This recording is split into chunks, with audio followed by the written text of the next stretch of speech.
साल 2024 की घड़ियां खत्म हो रही हैं।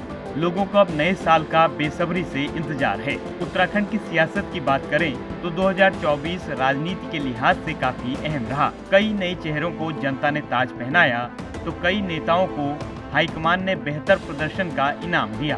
बीजेपी जहां डाल डाल रही तो वहीं कांग्रेस पात पात चलती रही। तो चलिए आपको इस रिपोर्ट में बताते हैं वो राजनीतिक घटनाएं जो 2024 में सुर्खियां बनी।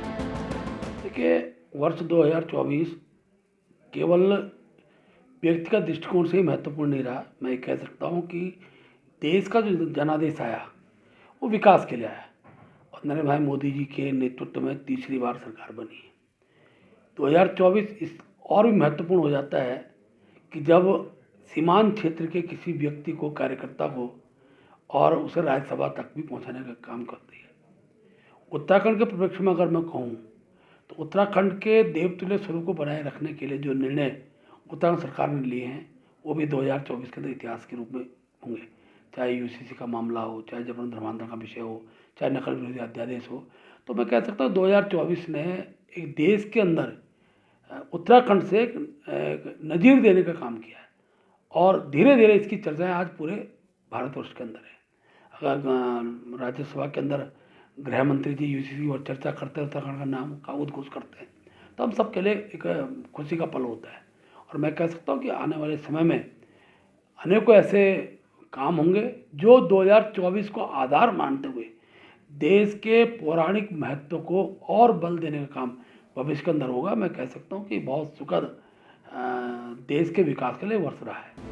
वैसे तो साल 2024 बीजेपी के लिए राजनीति के लिहाज से काफी खास रहा है। प्रदेश में बीजेपी ने लोकसभा की 5 सीटों पर जीत हासिल की, जिनमें 3 पुराने चेहरे तो 2 नए चेहरों पर बीजेपी ने दांव खेला, जिसने बीजेपी को जीत दिलाई। वहीं प्रदेश में 3 सीटों पर इसी साल विधानसभा उपचुनाव भी हुए, जिसमें मंगलौर, बद्रीनाथ और केदारनाथ सीट अहम थी। मंगलौर बद्रीनाथ सीट तो कांग्रेस की झोली में चले गए, लेकिन केदारनाथ सीट पर बीजेपी ने परचम लहराया। इस सीट पर बीजेपी की महिला प्रत्याशी आशा नौटियाल ने जीत दर्ज की। वहीं हाईकमान ने बीजेपी प्रदेश अध्यक्ष महेंद्र भट्ट को राज्यसभा भेजा। चुनाव में बहुत सारे लोग लड़ते हैं, लेकिन जीत एक व्यक्ति की होती है, एक ही जीतता है।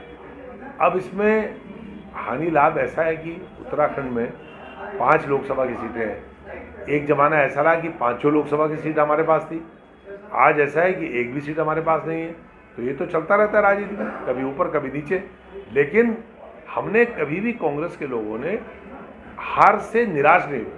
हम हारने के बाद फिर जनता की सेवा में लगे और मैं समझता हूँ कि उत्तराखंड के अंदर कांग्रेस के लिए अपार संभावनाएं हैं।